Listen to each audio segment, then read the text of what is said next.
हिंदुस्तान के बीच में कैसे हिंदू मुस्लिम की खाई पैदा की जा रही है, कहां से शुरू करें और कहां खत्म करें। वतन की जो हालत सुनाने लगेंगे तो पत्थर भी आंसू बहाने लगेंगे। वतन की जो हालत सुनाने लगेंगे तो पत्थर भी आंसू बहाने लगेंगे। अगर भीड़ में खो गई आदमियत तो उसे ढूंढने में जमाने लगेंगे। आदमियत का, इंसानियत का, मानवता का कत्ल किया जा रहा है। हर चुनाव में हिंदू मुसलमान आपके बुनियादी मुद्दों से आपका ध्यान हटाया जाता है।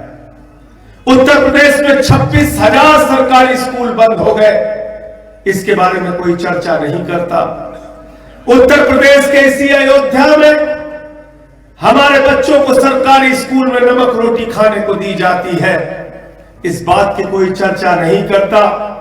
केंद्र सरकार के मंत्री का बेटा 5 किसान को कुचल कर मार देता है, इस बात की कोई चर्चा नहीं करता।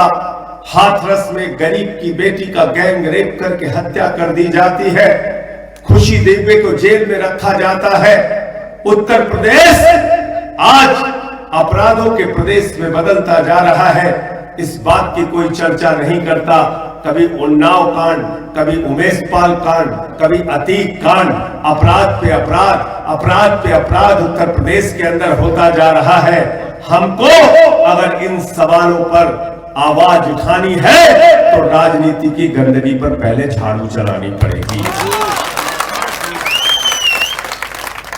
झाड़ू चलानी पड़ेगी। इसी धरती से आपके बीच में लड़ाई लड़के आपकी आवाज को उठा के आपके लिए हर मुद्दे पे संघर्ष करके आज देश के सर्वोच्च सदन में आप सबकी दुआओं से पहुंचा हूं।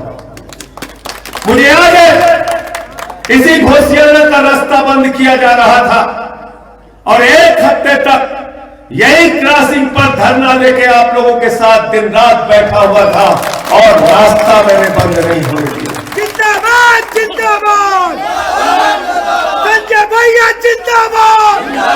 आपको याद हो रहा है, भूल गए, डीआरएम की गाड़ी का घेराव हमने किया था और हमने उसको मजबूर किया था कि एक क्रॉसिंग का रास्ता बंद नहीं होना चाहिए। लड़ाई आपके साथ कंधे से कंधा मिला के 16 साल तक सुल्तानपुर के फुटपाथ वालों की लड़ाई लड़ी और आप सबकी दुआओं की बदौलत आज जिस सर्वोच्च सदन में पहुंचा हूं, वहां भारत के प्रधानमंत्री और देश के गृह मंत्री के आंख में आंख डालकर कहता हूं, मोदी अडानी भाई भाई, देश बेच के खाई मलाई। अभी चुनाव हो रहा है, योगी आदित्यनाथ जी जा रहे हैं चुनावी सभाओं में। आदित्यनाथ जी कह रहे हैं तीसरा इंजन हमारे कर रहे हैं, कह रहे नहीं कह रहे तीसरा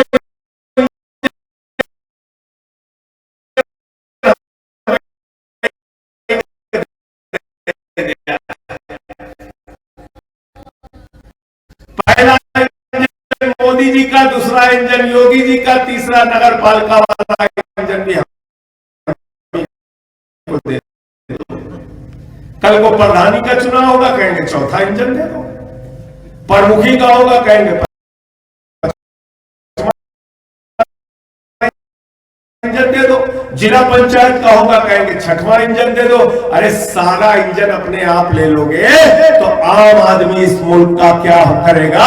अब तो आम आदमी का इंजन चाहिए, आम आदमी का इंजन जिसको हम आप मिलकर चला सके। और इसलिए आपसे कहने के लिए आया हूं, हिंदू मुस्लिम एकता की बुनियाद पे कहने के लिए आया हूं, आपस के भाईचारे के लिए कहने के लिए आया हूं। और अगर मैंने आपके लिए कोई लड़ाई लड़ी है तो उसका वास्ता देकर आपसे कहने के लिए आया हूं, भाई संदीप शुक्ला जी को और हमारे सभासद प्रत्याशियों को इस बार जिताइए। तीसरी सरकार हम लोगों को दी। ये छोटी सी सरकार, ये सुल्तानपुर की सरकार, ये नगर पालिका की सरकार, ये हम लोगों को दीजिए, आपके वार्ड को साफ सुथरा करके दिखाएंगे, नगर पालिका को भ्रष्टाचार मुक्त करके दिखाएंगे। और जो वादा हमने किया है, जिस दिन संदीप शुक्ला चेयरमैन पद की शपथ लेंगे, अपने घर का हाउस टैक्स, वाटर टैक्स का बकाया पर्ची फाड़कर फेंक देगा।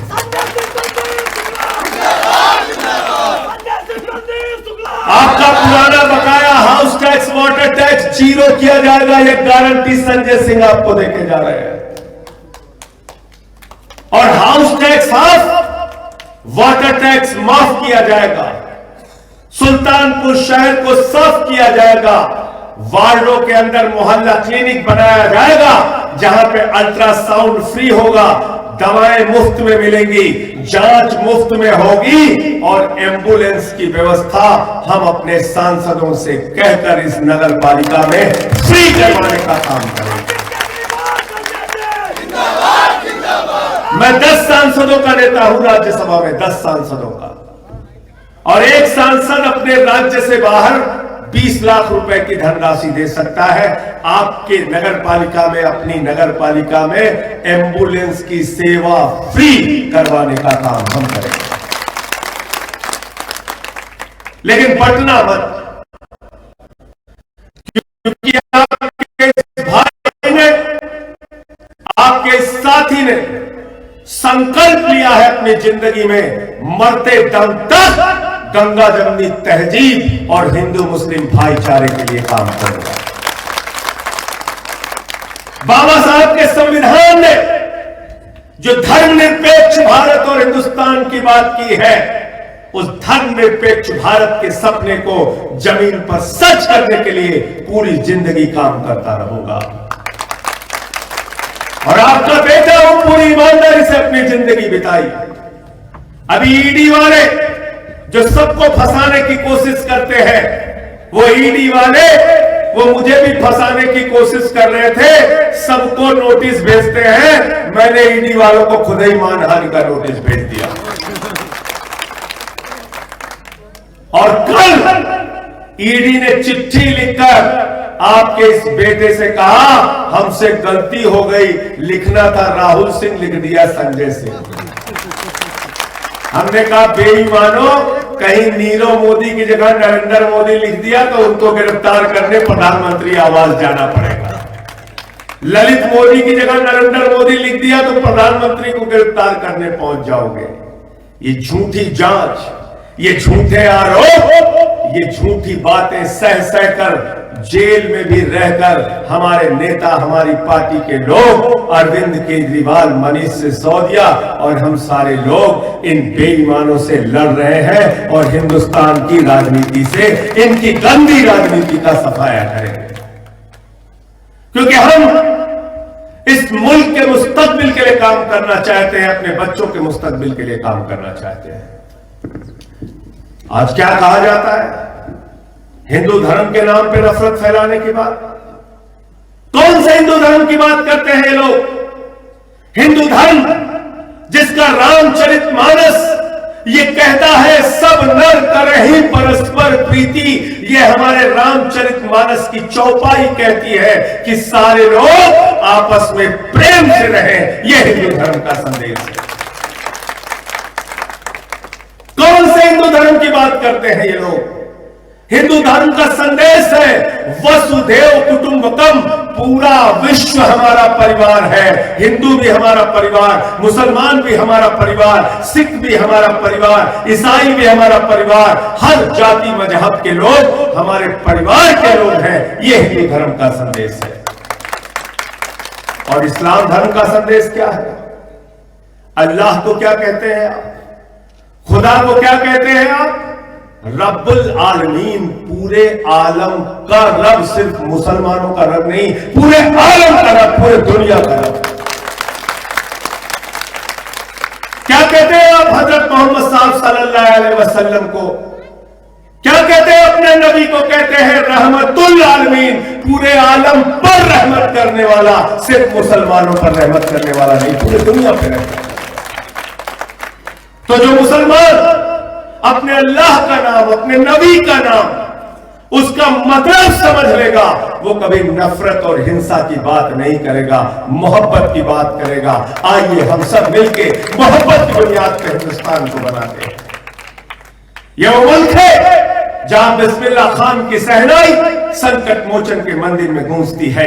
ये वो मुल्क है जहां मलिक मोहम्मद जायसी पद्मावत लिखते हैं। ये वो मुल्क है जहां रसखान को पढ़कर हम भगवान कृष्ण के बारे में जानते हैं। ये वो मुल्क है जहां मोहम्मद रफी गाना गाते हैं, सुख के सब साथी दुख में न कोई, मेरे नाम तेरा नाम एक साचा दूजा न कोई। ये वो हिंदुस्तान है। कौन से लोग हैं जो हमारे बीच में नफरत की बात कर रहे हैं? ये वो लोग हैं जो पूंजीपतियों की दलाली करने का काम करते हैं। मैं तो भाजपाइयों से कहता हूं, मैं कहता हूं भाजपाइयों, जब तुम जोर से लगाते हो भारत माता की जय, तो मैं जान जाता हूं कोई फैक्ट्री बिकने वाली है। भाजपाई क्या कर रहे हैं? कहते हैं भारत माता की जय, हिंदुस्तान की रेलवे बेचेंगे। कहते भारत माता की जय, हम कोल इंडिया बेचेंगे, steel authority of India limited बेचेंगे, बीपीसीएल बेचेंगे, एलआईसी बेचेंगे, बैंक बेचेंगे, पूरा हिंदुस्तान बेच रहे हैं। 6.5 लाख करोड़ की भारत की संपत्ति नरेंद्र मोदी जी बेच रहे हैं। वो लोग कपूत कहलाते हैं जो भारत माता की संपत्ति को बेचने का काम करते हैं। वो लोग सपूत कहलाते हैं जो भारत माता की संपत्ति को बढ़ाने का काम करते हैं। इस देश में एक कपूत सरकार चल रही है जो देश को बेचने का काम कर रही है। और नरेंद्र मोदी का इंजन किसके लिए काम करता है भाई? किसके लिए काम करता है मोदी का इंजन? अडानी के लिए। बच्चा बच्चा जानता है। किसी से भी पूछ लो किसके लिए काम करता है, बताएंगे अडानी के लिए।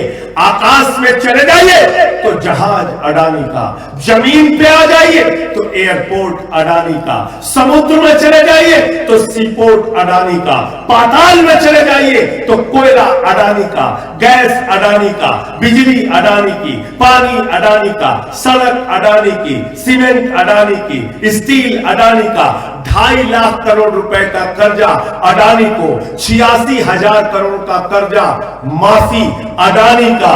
यानी एक व्यक्ति गुजरात के अपने दोस्त के नाम नरेंद्र मोदी ने पूरा देश नीलाम कर दिया है। नीलाम।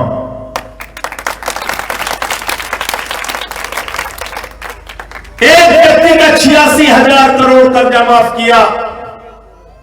अगर मोदी जी चाहते तो पूरे हिंदुस्तान के किसानों का कर्जा माफ कर सकते थे। 86,000 करोड़ अकेले अडानी का माफ कर दिया। तो इसलिए साथियों और दोस्तों, हमको हिंदू मुसलमान के नाम पर इसलिए लड़ाते हैं कि देश को लूटने का धंधा इनका जारी रहे, इसलिए लड़ाने का काम करते हैं।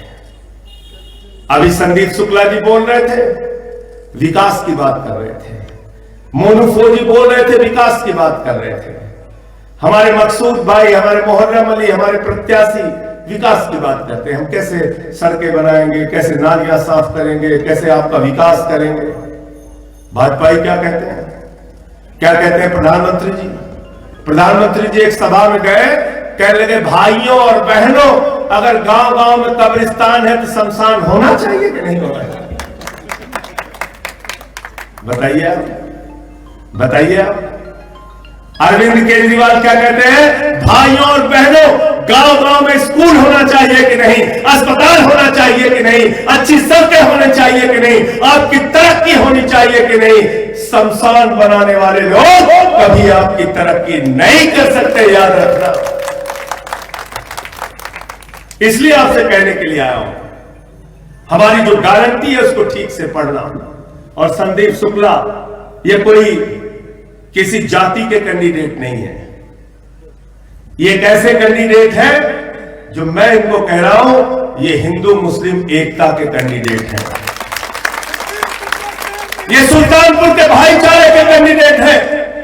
अगर संजय सिंह के काम आपको याद है तो याद रखना, सब लोग मिलकर इनको जिताना, सारे लोग मिलकर हमारे सभासदों को वोट देने के लिए जाना, और जब अपना वोट देने के लिए जाना तो अपने बच्चे के चेहरे को देख के जाना, उसके चेहरे की उदासी को देख के जाना। जब वोट देने के लिए जाना तो गैस के सिलेंडर को देख के जाना जिसका दाम 1150 रुपए कर दिया। अपने घर की मोटरसाइकिल को देख के जाना, तेल महंगा कर दिया, पेट्रोल महंगा कर दिया, डीजल महंगा कर दिया, सरसों का तेल महंगा कर दिया, कैंसर की दवा महंगी कर दी, किडनी की दवा महंगी कर दी, हार्ट की दवा महंगी कर दी, बच्चों के दूध का दाम महंगा कर दिया, आटा दाल चावल महंगा कर दिया। ये सब कुछ याद करके जाना, और याद करके जाना कि अरविंद केजरीवाल ने कैसे दिल्ली में सरकारी स्कूल बनाए हैं, कैसे अस्पताल बनाए हैं, कैसे मोहल्ला क्लिनिक बनाए हैं, कैसे 300 यूनिट बिजली फ्री देने का काम करते हैं, पानी फ्री देने का काम करते हैं। अगर ये सब कुछ याद रहेगा तो आपको झाड़ू निशान और आम आदमी पार्टी याद रहेगी, संदीप शुक्ला और हमारे सभासद के प्रत्याशी याद रहेंगे। उसमें मोहर लगाना, और इसलिए भी लगाना कि जब अमेरिका के राष्ट्रपति की पत्नी हिंदुस्तान आई, मोदी जी ने कहा गुजरात का सरकारी स्कूल देख लो, कहने लगी नहीं। बोले उत्तर प्रदेश का योगी जी का सरकारी स्कूल देख लो, कहने लगी नहीं। बोले मध्य प्रदेश में बीजेपी है, वहां का सरकारी स्कूल देख लो, कहने लगी नहीं। बोले कर्नाटक में बीजेपी है, वहां का तो देख लो, कहने लगे नहीं। अरे तो बोले देखना क्या चाहती हो, तो कहने लगे हमें केजरीवाल और मनीष सिसोदिया का सरकारी स्कूल देखना। 75 साल की राजनीति में जो काम नहीं हुआ वो आम आदमी पार्टी और केजरीवाल ने करके दिखाया। 75 साल की राजनीति के अंदर जो काम नहीं हुआ वो काम दिल्ली में केजरीवाल और आम आदमी पार्टी ने करके दिखाया, और ऐसे सरकारी स्कूल बनाए जहां पर स्विमिंग पूल का निर्माण हुआ है, एथलीट के ग्राउंड बने हैं, हॉकी के ग्राउंड बने हैं। पिछले 8 साल से इंटर का सरकारी स्कूलों का रिजल्ट प्राइवेट स्कूलों से बेहतर आ रहा है। ये काम हमने दिल्ली के अंदर किया है। तो हमको काम के नाम पर वोट देना, और ये जाति धर्म के नाम पे जो लोग नफरत फैलाने का काम करते हैं, इनको झाड़ू चलाकर जवाब देना। और झाड़ू बहुत जरूरी चीज यह है भैया, सब जने जाने गया है। हम पूछब जवाब तो का दे का है। घर एक सफाई करे खोज का चाहिए, जोर से बोलत जा, पीछे तक जोर से हाथ उठा के बोलिए। घर की सफाई करनी हो तो क्या चाहिए? मोहल्ले की सफाई करनी हो तो क्या चाहिए? मोहल्ले की सफाई करनी हो तो क्या चाहिए? उत्तर प्रदेश की सफाई करनी हो तो क्या चाहिए? देश की सफाई करनी हो तो क्या चाहिए? देश की सफाई करनी